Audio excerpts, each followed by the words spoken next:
This is the Rise Up See Red podcast, all about the Arizona Cardinals and the NFL, featuring insider and outsider perspectives. Enjoy the best hour of Cardinals talk on the web. Now here are your hosts, Jess Root and Seth Cox.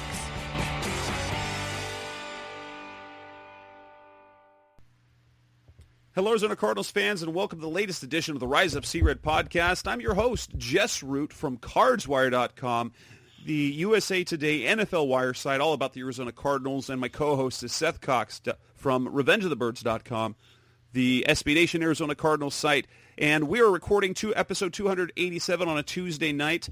This is a great time to be a Cardinals fan. We have one of the most exciting endings ever. The Cardinals get an improbable 32-30 win over the Buffalo Bills, a game in which it looked bad early. They took control, then lost it in the last minute, and then won it in the final seconds. The Hail Murray, the DeAndre Hopkins dunking on three people, whatever you want to call it, Seth. That was a great game at the end. It's being talked about nationwide. First of all, let's talk about 7-3 or 6-3.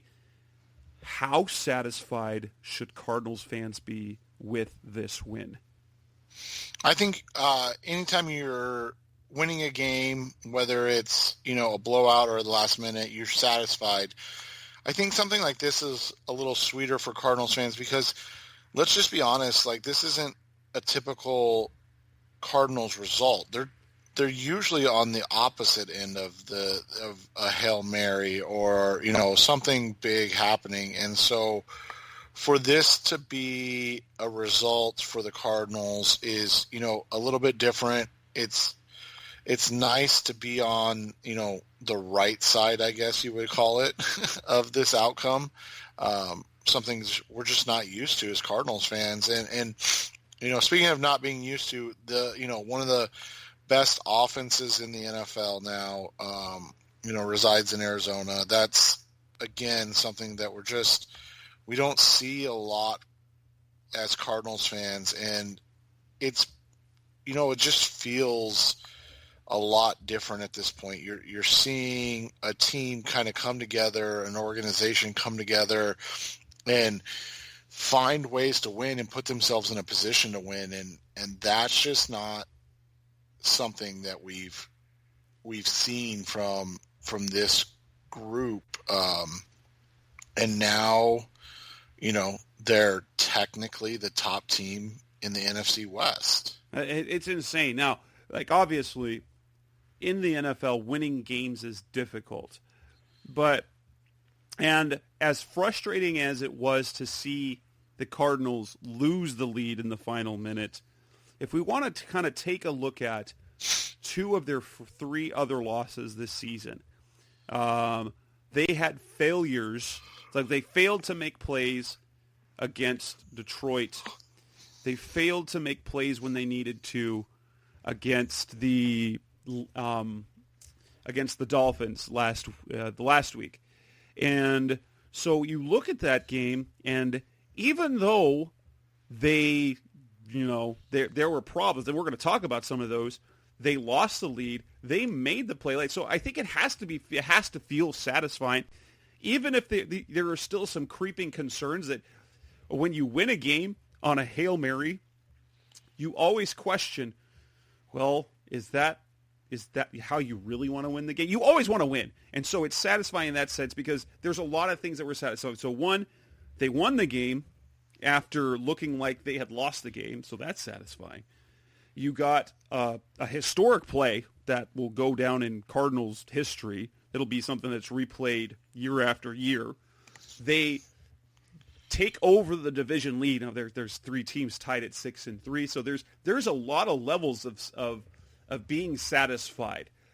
That said, and then on top of that fact, it comes out this time that they make the plays that they need, and they won a close game late. Now they've won some of these things, against Seattle, they made plays, but it shows kind of the progress they're making, and the fact that they had pretty much when you look at the problems they had against Miami, a lot of that was mitigated by the fact that, they were missing two of their starters in the secondary, and against a really good Buffalo offense, they managed to hold them enough. And getting those starters back in the secondary took care of business. Yeah, and one of the things that we've talked about with this team in general is just finding wins, stacking wins, and being consistent. And while there's, the two games that we talked about that you can lament, the Carolina game was just a bad game. It happens. Everybody has bad games. At this point, you're getting to the point where you don't have to lament too much about these games because you're turning out a winning record. We haven't mentioned it, but they've already set the season win total for with Cliff Kingsbury as the coach. You can mock that, you can say whatever you want, but by 9 games in, they've already matched what, or they've already exceeded what they did in his first season. We talked about the offensive jump year one to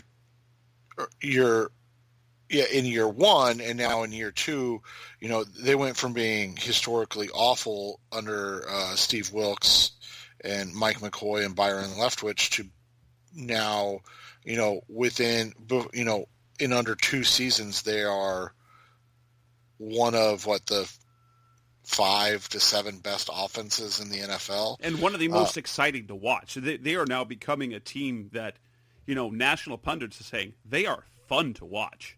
Yeah, and that's the thing is, they're still, you talked about it, they're still not there yet. That's, I think, like I talked about with Kyler last week, when you look at Kyler and what you're excited about, and I said the thing I think you're most excited about is he's not a finished product. He still has plenty of things he has to work on to get better. Some of those were in, full focus in the Buffalo game. But at the same time, he's a rousing success. It's, he's an unquestionable success. He's a legitimate MVP candidate on the top team in what, is still looking like the best division in the NFL. And when you put all of that together and you remember he's 23, Cliff is, very young for a head coach, and in only his second year, you have to be excited, and getting a win like that is a signature moment for this team. And that's the thing is, we talked about this before. We're not talking about, they're definitely going to a Super Bowl now, or, they're definitely going to win a Super Bowl now. But what you're doing, one of the biggest things that we talked about is learning how to win consistently. And they're doing that now. They're also learning what it takes to be a team with a target and known what you're successful at. And that's the thing is, the game against Buffalo, I think, was a lot better than we give anybody credit for because of what they were able to do and how they were able to do it. They were a very balanced offense, putting up 453 yards of offense, 236 yards passing, 217 yards rushing, and they had 2 turnovers. One was a super fluky, interception that slightly thrown behind ball that Fitz gets his hands on, and if I would it's say anyone else, it's incomplete because he's so incredibly good about it, getting his arms under the ball. That's what led to the interception. It's one of those things that'll happen once in 1,000 throws. And so, you just look at it, and then, you had the Kenyon Drake fumble early, which, that Drake fumble really, if you go back to just the game flow at that point, you really felt like that could have been the dagger, right? And it was only in the first quarter, early in the second quarter. I can't remember exactly when it was, but that's baffling to think, is that you have a fumble. I get that it's on your end of the field and everything, but you have a fumble that early in the game, and you're like, oh, that's probably the game. It sounded crazy, but that's how it did, was how it felt, because the Cardinals weren't finishing drives at the time, and they weren't doing anything to stop Buffalo. So it kind of felt like, oh, crap. Yeah, and so, I mean, at the end of the day, you beat a team that was 7-2. That's a good football team, the number one team in the AFC East, and a likely playoff team. I mean, yeah, it was at home, so I mean, I guess you take that into consideration a little bit, maybe. I don't know, but I mean, I feel like this is a big win, and not just because of how they won, but because of what they were able to accomplish in this game. And coming up next on the Rise of Sea Red podcast, the best hour of Cardinals talk on the web, let's talk about the most impressive parts on the web. Now, we're going to talk about a number of things throughout the rest of the show. What's impressive, concerns and injuries that there are. We're going to look at the division and the outlook for the rest of the season, and then we'll preview the Seattle game. But coming up next on the Rise of Sea Red podcast, the best hour of Cardinals talk on the web, let's talk about what we were most impressed by overall. That's coming up next on Rise of Sea Red. We're back on the Rise of Sea Red podcast, the best hour of Cardinals talk on the web. What were the most impressive things? Let's get it out of the way. How incredible was that final play? Because the truth is, Aaron Rodgers is great, but everything about that play was incredible. That between Kyler's elusiveness to his running to his left and then being able to get the release on that ball, the perfectness of the throw, and then DeAndre just go, because that was not a fluky Hail Mary. That was not a fluky catch. That wasn't the chuck the throw down the field by Auburn where it bounces off the guy, bounces off the defender, and then when the guy is in stride, it lands in his hand and he runs into the touchdown. It wasn't the touchdown against USC for Arizona State where the defender goes up and makes a play on the ball and the ball falls into the other receiver's hands. This was a legitimate, the ball was perfectly placed in the end zone. It was thrown perfectly, and then DeAndre just goes up above everyone else because he's a little bit taller than all three of those DBs. He's got a little bit higher vert, and he's got big hands, and he just grabs that ball and holds on to it. I don't, the energy that came from DeAndre, that came from Kyler, that came from that entire locker room to win in that fashion, that, oh my goodness, it's almost legacy beginning. The reputation Aaron Rodgers has, Kyler making a throw like that in his second year of that caliber, that's legacy beginning. Yeah, and that's the thing is, the fact that he was able to elude the sack, I think is the first thing you talk about is that's a play typically where he eludes the sack and then maybe runs for a yard or runs out of bounds at the marker, at the line of scrimmage and just doesn't make a negative play because his momentum's going that way. But for him to be able to, turn his body and basically throw the ball across his body, and I think they marked it, 53 air yards traveled or whatever it was. Like that. It was something crazy.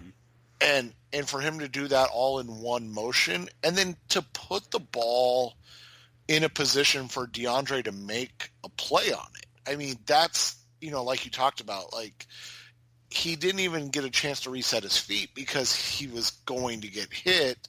And like I said, the momentum and the speed that he was already running with was taking him out of bounds, which he typically would do. So to flip his hips and make a throw, we talked about it a lot before, but that's again one of those kind of baseball things where, as a defender, you make a play, as a second baseman, which he played, you make a play and you're able to flip your hips and make an accurate throw to first base. And that's kind of what that was. That was a flip your hips and make a throw across the infield type of play.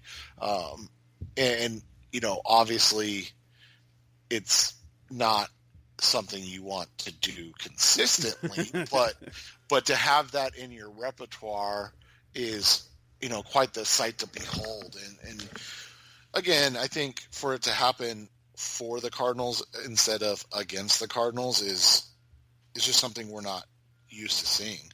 Right. And and knowing the play design after that, one is like, that wasn't a designed Hail Mary play. That's one of the options. But then the more I look at the play design, that's a really good play design or a play concept for something like that. And it works because you have a guy who can roll to his left. Because you look at that, and going to your left and then resetting the throw is not an easy thing to do. But it shortens the field in that sense. And the way they have it, they had Hop on the left, and they've got the three other receivers on the right. And all three of those receivers, they have different depths that they go down the field and then cut across the field. The idea is not to throw a Hail Mary, but it is to cut someone. So with 11 seconds left in the game, the concept is to at least cut the field in half for one final play that, it's kind of like a normal pass play. And Cliff said it was initially for Andy, and Andy Isabella, it didn't appear that he got across the field quickly enough to have made the play. Fitz was in a perfect spot. He went 10 yards and then went towards the sideline, but, at a diagonal, kind of increasing his depth. I think that probably would have ended up being the number one option, and they probably would have cut the field in half, and they would have had time for another throw. It probably would have been like 4 or 5 seconds left. But instead, so if the play goes as designed, you get Andy coming across the field, and because they're more guarding the end zone, and they had three defenders back on Hop, you hit Andy coming across and then getting out of bounds with a couple of seconds left from like the 10-yard line, and that's a doable play from there. That said, fantastic. But that wasn't that. There were a number of things that were impressive about that game, and I think number one is they showed, and there was a stat that over the last 2 years, the Bills had not lost any game they led after the first quarter or led after the first half. They flipped the script. The Cardinals flipped the script, and it took an extra possession, but they flipped the script again, and it looked like they had done that against Miami last week. They did it against Seattle. So even though that they continue to not have the fast start that you want to see them against quality teams, they're able to fight back and then eventually flip the script in a way so they're no longer playing from behind, but then they have control of the game. And that was impressive to see again, because that's not an easy thing to do week after week. No, it's really not. And I mean, we're starting to see a team that is able to put together consecutive drives, consecutive weeks, that is able to open up the offense and really kind of get things going in the right direction. And I mean, we talked about it going into the season, how important the stretch of games was going to be. I mean, when they started 2-2, we said, okay, the Jets and Cowboys are beatable. Obviously, that was the pre-Dak injury. But we felt like the biggest thing coming out of that was being able to split with the Seahawks. And then we knew the second half of the schedule was going to be brutal. And this 3-week stretch was going to probably be the hardest 3-week stretch of the season. And thus far, they've not just been in the games, but they've been able to win both, had a shot to win both games. And it's impressive to see a team that had such a letdown last week, in an emotional letdown, to not give up, to not give in, and to finish, find a way to finish the game and get out on top. And it's not something that you see very often at any team, and it's just not something that we've seen as Arizona Cardinals fans throughout our long history of being Cardinals fans. Yeah, I think something we also have to talk about in terms of impressiveness is that rushing attack. Now, one, remember that injury that Kenyon Drake suffered? It looked like, oh crap, he broke his ankle. They were talking he's going to miss several. He missed one game, and not only did he just miss the one game when he came back. Yes, he had the fumble. Now, I've been very puzzled by the way fans have reacted toward Kenyon Drake's performance this year. No, he has not been has not started, but that's been kind of the entire Cardinals offense.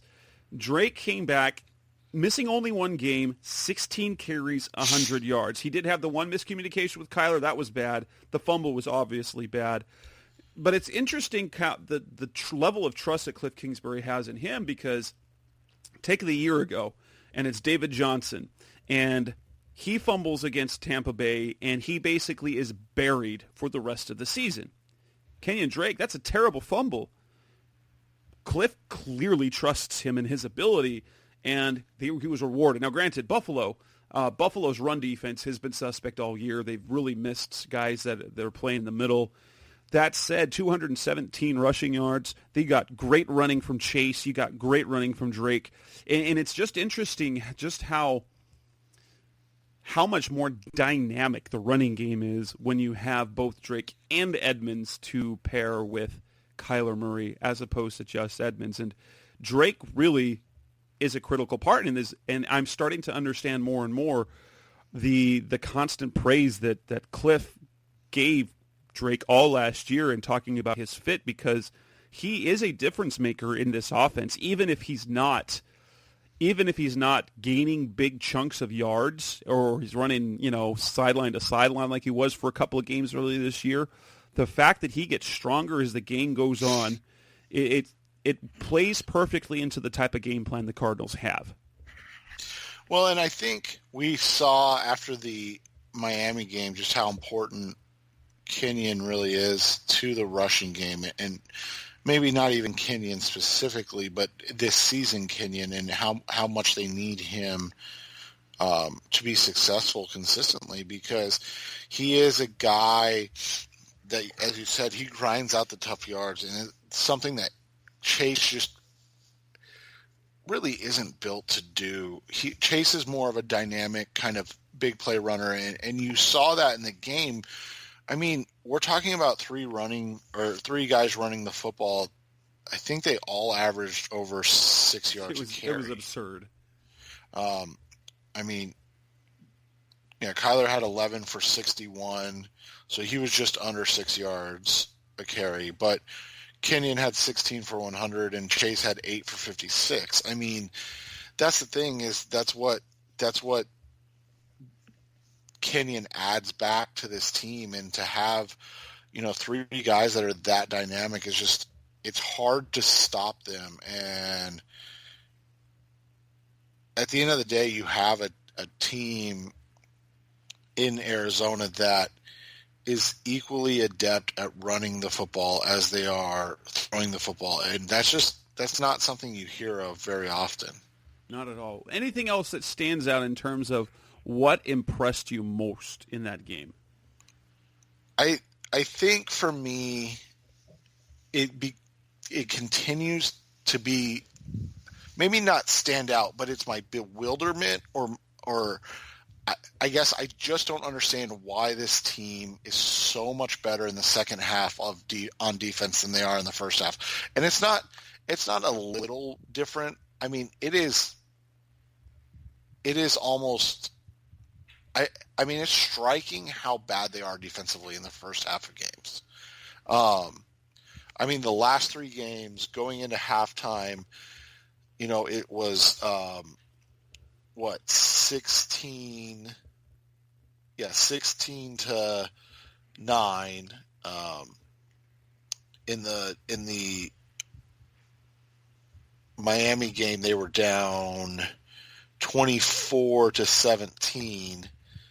And then obviously the Seattle game, they were down quite a bit as well. Like, why is this team, 27 to 17? Why does this team take an entire half to figure out how to play defense? Because in the second half of all those games, they're not just the better offensive team. Their defense is actually really, really good in the second half of games. And that's weird because if we look at the history that we had with Vance Joseph, that was the one thing that he didn't seem to do. Because it doesn't feel like they're making adjustments.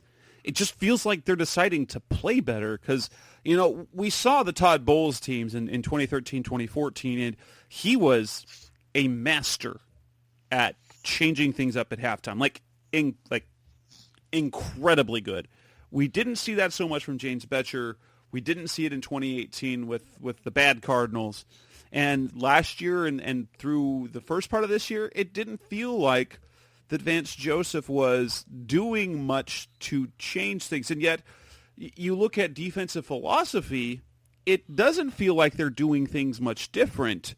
They just happen to be playing better on first and second down. And that's just kind of been the MO for them. Is now Buffalo was still, I think they were 6 of 12, maybe 6 of 13 on third down. That's worse than what the Cardinals have been doing on third down most of the year.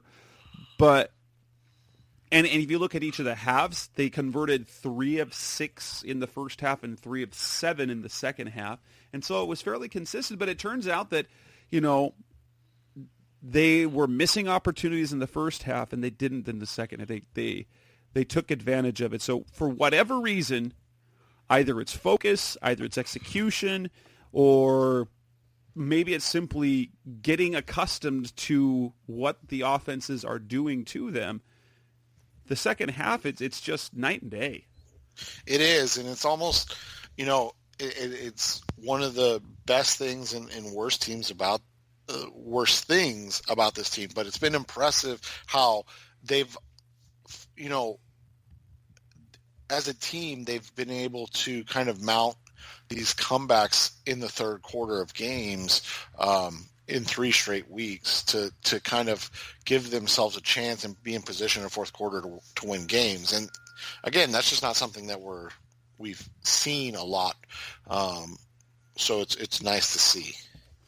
Cut on next on the Rise of C-Red podcast, the best hour of Cardinals talk on the web. Let's move on to the next part, which is, injuries and concerns. Not fun to talk about. We got to do it. That's coming next on Rise of C-Red. We're back on the Rise of C-Red podcast, the best hour of Cardinals talk on the web.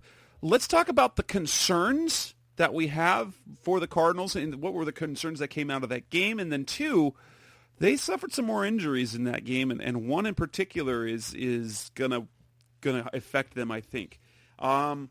I think when you look at what concerns you have about the Cardinals, I think it is simply, it continues to be consistency, and then Cliff Kingsbury's seemingly, it's almost like he's trying to prove a point that he can do multiple things. Like he seems to go completely against the game plan or the philosophy he had the week before and fail at it. And so when he gets criticized for being too conservative, then he's not conservative enough. In this case, they get the ball back with 4 minutes and 31 seconds. Now, in part, 3 series in a row, bad. There was the interception, there was a 3-and-out, and there was a 3-and-out. That's a problem. You can't do that. You can't give that offense. And it ended up biting them in the rear because Buffalo came back and got a go-ahead touchdown with 34 seconds left. And you knew that was going to happen. You just felt it's like, oh, crap. If you're going to ask the defense to stop Buffalo over and over and over again, they're going to fail because Buffalo's good. And frankly, the Cardinals' defense, you can't count on it to do it that many times in a game. And so, I just think any defense at this point, right. You can't. I mean, you and I were texting in the group text, and you look at Tampa Bay's defense the last 2 games. Obviously, like you were saying, the Cardinals' defense, like it just feels like teams are, for whatever reason, whether it's no offseason, the pandemic, it seems like the NFL is getting what they've wanted. And you're seeing much more offensive football, but to your point,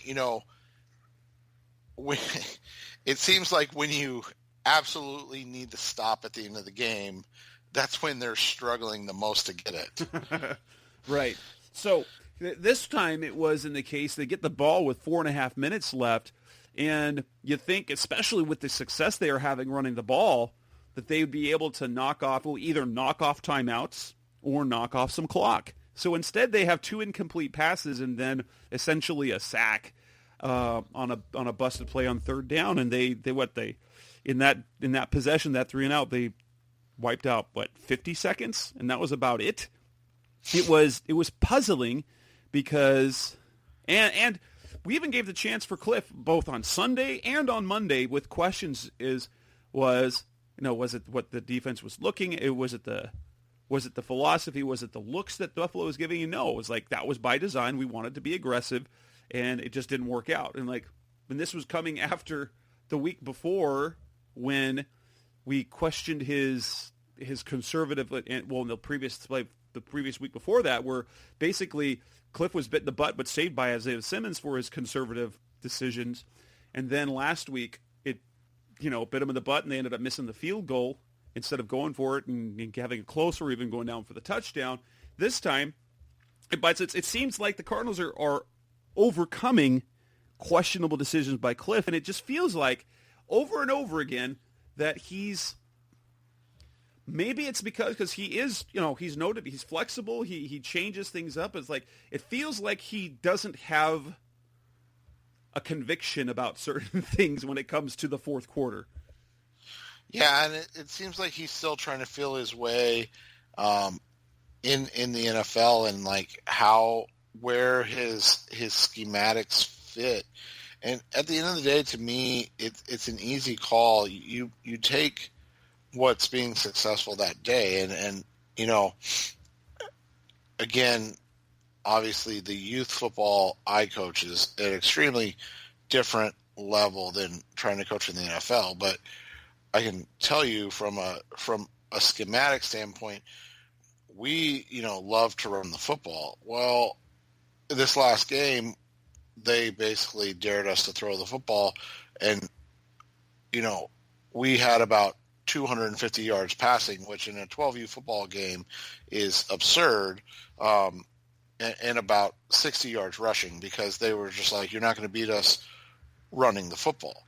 And, at the end of the day, you take what you're being successful with, but you also take what the defense is giving you an opportunity to be successful with. And I think that's where Cliff is still kind of finding his way is, what is the defense giving me and what can I do on my own?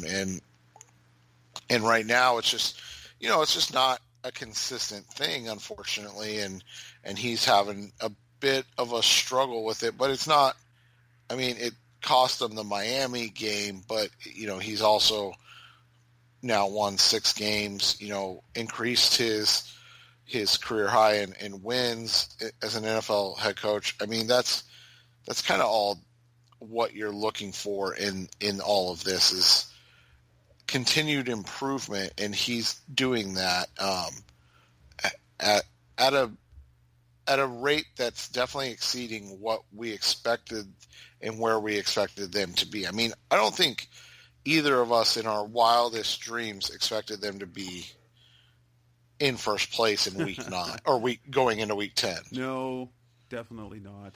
Definitely not. Now, anything else of concern of the things that you saw? Looking across the board, I think the one thing that's just I'm a little worried about is simply the pass rush isn't. Yeah, there's an issue. They got more pressure late, but they're just not getting home on the quarterbacks right now. And I understand why. I think you lose Chandler Jones, and then you lose Zach Allen, and then you keep losing guys left and right. But now you've got Marcus Golden, Hassan Reddick. You should be. We know about Marcus. He's a cleanup sack guy, and Hassan's kind of a cleanup sack guy, and so they all get close, but not close enough.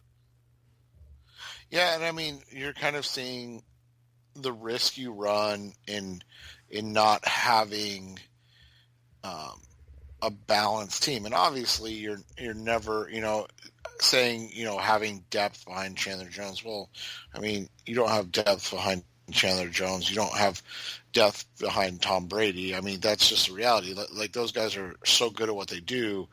you don't have depth behind them because they're irreplaceable. But that doesn't mean you shouldn't, invest in the position. And I think Kennard's lack of playing time lately due to, his myriad of injuries that he's trying to battle through right now is a huge issue because, like you said, Golden's he wasn't playing a lot in New York. I don't think that's something that was really widely known because, he did have such a good season last year for the Giants, and but he just wasn't getting a ton of snaps this season. And so I wonder how in shape he is right now. Because they obviously wanted him on a pitch count in game one, and it just looked like he doesn't have that juice right now. But and we've talked about Reddick and how improved he is, but he's still not, a number one pass rusher. And if anything, I think his play is kind of signaling like he's definitely a guy you want on your roster, but like at what cost? How much are you willing to pay for a Hassan Reddick type player? And so, right now the concerning thing is, like you said, getting guys back and healthy. And I don't know if that's coming or not, because it's just been one of those seasons where they've had injury after injury to key pieces of the defensive puzzle. And the latest is Corey Peters, and they haven't made anything official, but it really sounds like it's probably torn ACL or something of the like, which really puts them, because Jordan Phillips missed last game. Now, I think he's going to come back against Seattle, but they only had 3 healthy defensive linemen to finish that game. And the names of those were Angelo Blackson, Josh Morrow, and Trevon Coley. How many of you guys know? Josh Morrow we know, but Trevon Coley, he was a guy when they signed, we're like, who? And Angelo Blackson, when they signed him, you're like, who? and Blackson's a nice player, but all 3 of those guys are definitely depth pieces. Coley wouldn't even be on the roster if they had their full array of guys. But, I mean, Lecky Fotu just went on IR. Richard Lawrence appears to have had a setback because he was designated for return, and last Friday he wasn't at practice. Today he wasn't at practice. So it almost feels like he had a setback or whatever. And, Zach Allen's on IR, and we don't know anything about when his return is coming. And so, it looks like against Seattle, it looks like hopefully Jordan Phillips comes back. So you're going to have Jordan Phillips and Josh Morrow and Angelo Blackson, Trevon Coley, and then probably Michael Dogby will get elevated for that game. And, it's some people, but against an offense like Seattle, you hope for better. Yeah, and so that's one of the concerns is it just as the season's going along, the attrition that's going to happen. And, we talked about it earlier, but the reality is they can afford to lose 2, maybe 3 defensive linemen. They've lost 5 now. They're down their top, and they're down their top. They were down their top 5. Think about that. They're down their top 5 defensive linemen and won the game. And really did a nice job in the, containing Buffalo's rushing attack, which isn't very good. So I don't want anybody to think I'm saying, they stopped the Ravens rushing attack, but, they still were able to stop a team with only 3 defensive linemen and duct tape. So, I think you have to give them, hats off and credit, but it is a concern moving forward because how injured is this team? And you can say next man up as much as you want and have that super cool mantra, but at the end of the day, talent wins out in the NFL, and the Cardinals are starting to hemorrhage talent. So we got to hope that, whether it's Peters which, I think you're right. I think it's going to be a bad news bears type thing. Or if it's, getting Jordan Phillips back, your huge free agent acquisition this offseason, you've got to start seeing some health get back there. And we didn't even bring up DeAndre Campbell yet, who is likely to miss this game with what seems like a calf muscle strain. But that's a tough injury to overcome on a week in 3 days, basically. And I think maybe it's less of a concern because I think everyone's excited for what that means. And I know I'm going to talk about that when we hit this part of the game part of the show when we preview Seattle, is that this is the opportunity for Isaiah Simmons, who, he came in for limited action, made some really nice plays. We get to see what this guy is all about. Coming up next on the Rise Up See Red podcast, the best hour Cardinals talk on the web. Let's move on to the next part, and let's talk about the division. The Cardinals are technically in first place. What's it going to take the rest of the way? What does the outlook look for this team? Coming up next on Rise Up See Red. We're back on the Rise Up See Red podcast, the best hour of Cardinals talk on the web. The Cardinals and the Seahawks and the Rams, they are all 6-3 right now. However, because the Cardinals are 2-0 in the division, they have the best division record. That puts them in first place. They hold a head-to-head tiebreak over the Seattle Seahawks right now, and the Rams also hold a head-to-head tiebreak against Seattle right now. 6-3, all three of those teams. What's it going to take? I look at the rest of the schedule. I think a win this week really puts the Cardinals in the driver's seat, but not completely, because the Rams can still keep pace. But a win on Thursday gives them a third division win. And then I look at the two games they still have with the Rams. Now, we still have the other games to worry about, but I think the Cardinals can almost clinch the division with a win on Thursday. And ideally, it would be a win in the first game against the Rams instead of having to wait for Week 17.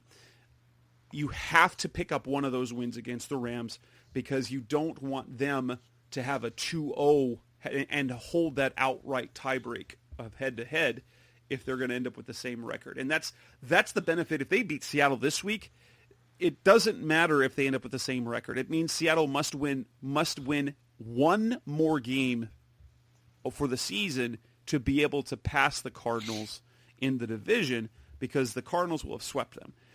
I know you look at a division winner, you always think, in your division, you got to win 4 games. They've already got one in their pocket against San Francisco, one against Seattle. They pick up another one in Seattle and beat one of the games against the Rams. That's 4. And ideally, you beat San Francisco in Week 16 because they are a mess, and they have pretty much no one left on their roster that you've ever heard of. And so that could be 5 wins. But even if you beat San Francisco, I still think you have to win one of those Rams games. And if you just stack those wins, you get one against Seattle this week, you get one against the Rams, and you get the 49ers. That's 3 more wins. That's 9 wins. And you get 9 wins, 5-1 of the division. If you just steal 1 win somewhere in the other games, 10-6 with a 5-1 record in the division, you probably win that division.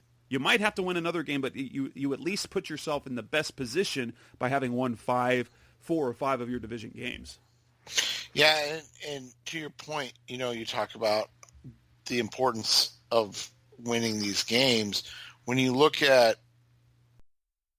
what they have to do against the Seattle and in LA, one of the things that has to come from this weekend is that they give themselves room for error. Because as we've talked about, this team is still learning how to win consistently.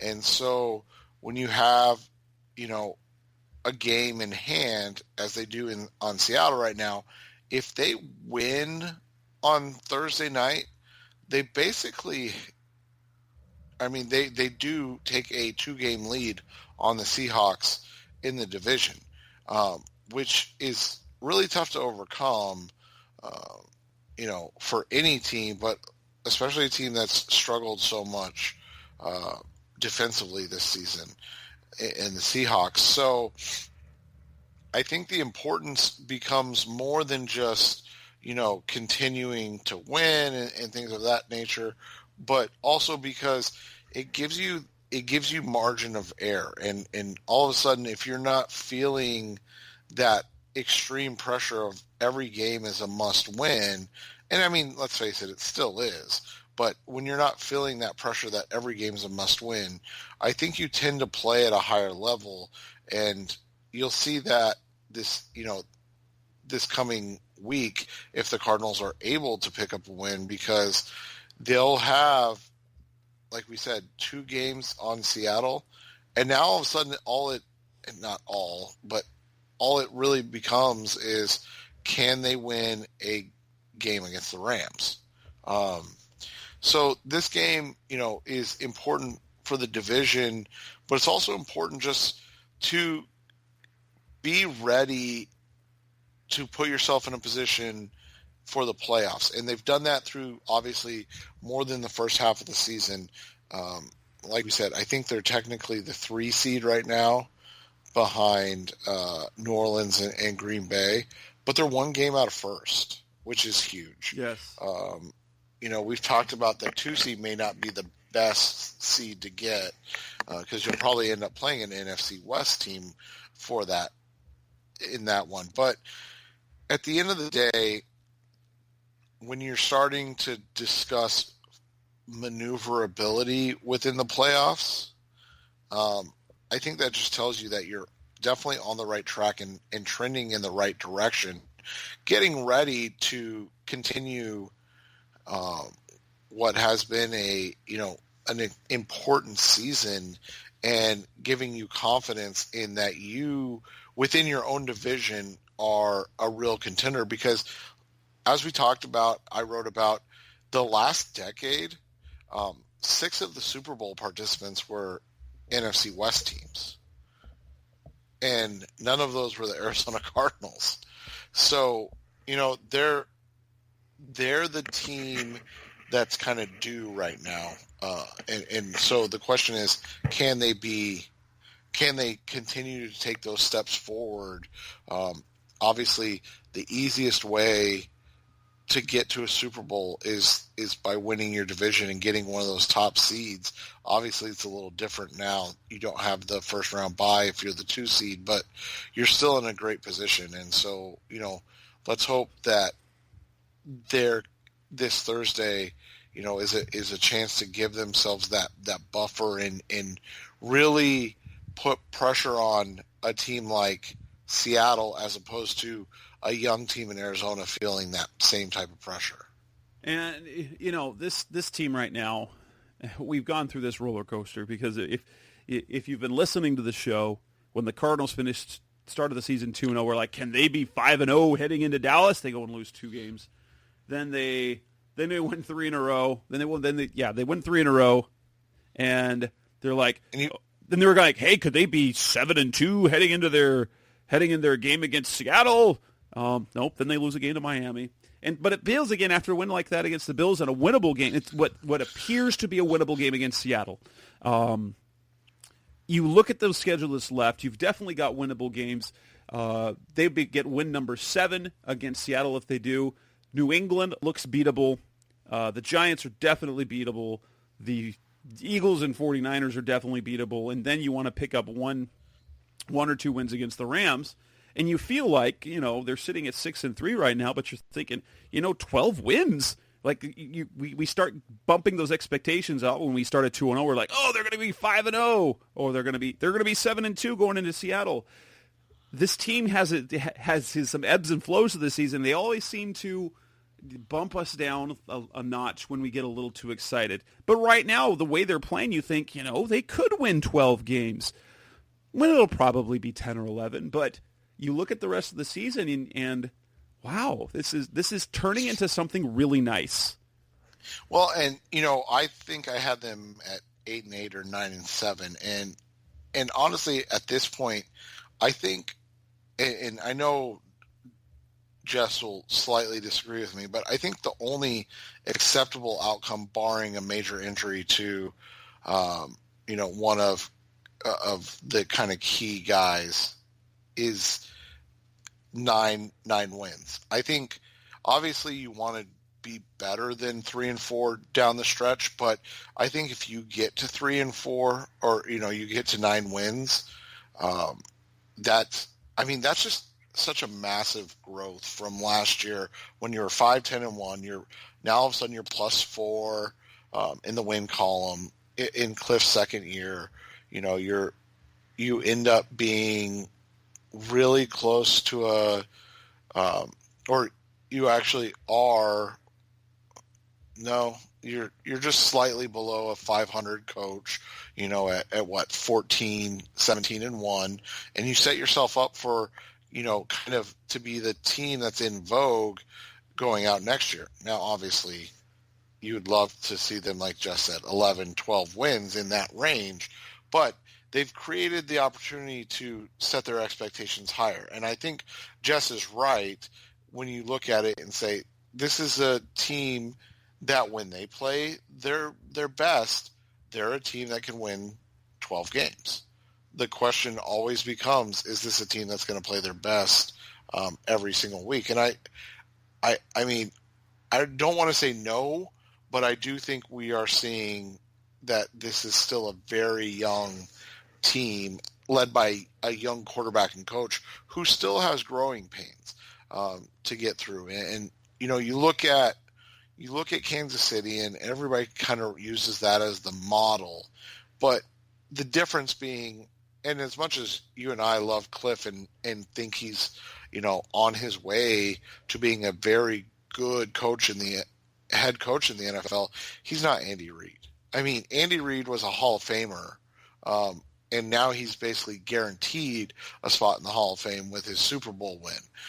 That's the slight difference. They don't have that coach that can make up for the quarterback's lack of experience.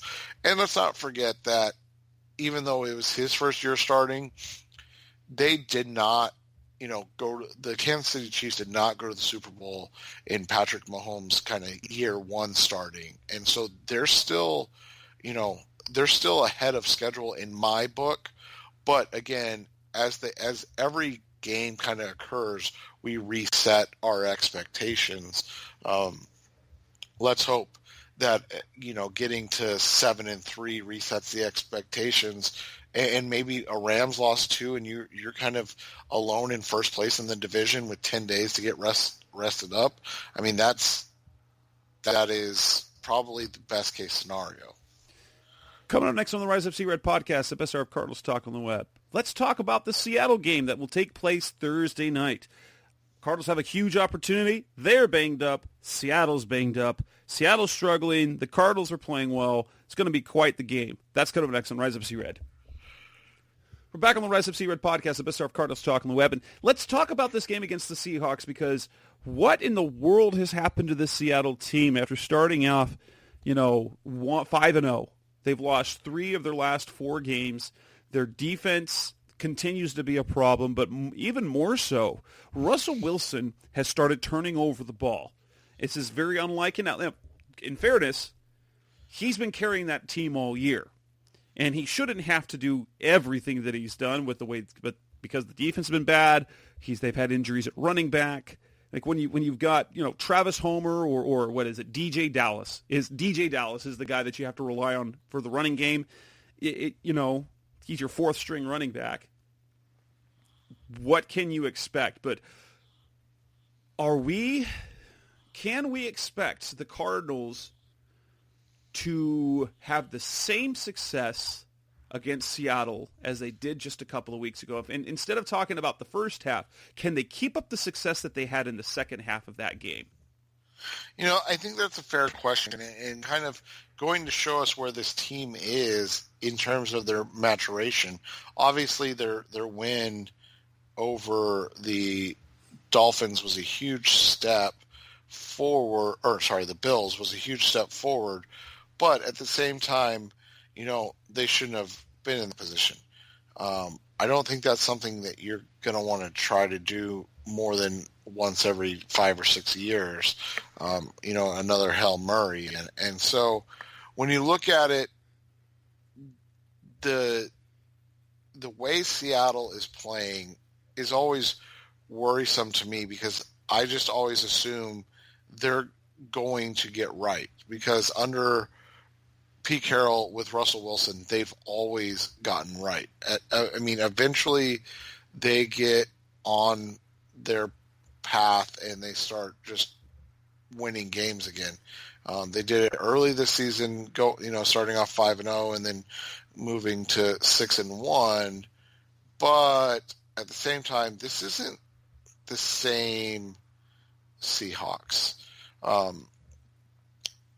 Russell Wilson is maybe the best quarterback in the NFL, not named Patrick Mahomes. But like you said, he's been asked to do a lot, and all of a sudden he's started to struggle to do everything, which is unfair to him because he really is doing everything. But, the Cardinals need to be able to come in and take advantage of that situation and the fact that, as great as Russ is, and I don't think anybody's really going to argue that, he's pressing, and I know he won't agree with that, but you kind of watch his play. He's pressing because he feels like he has to continue to keep up and score because his defense just isn't what it used to be.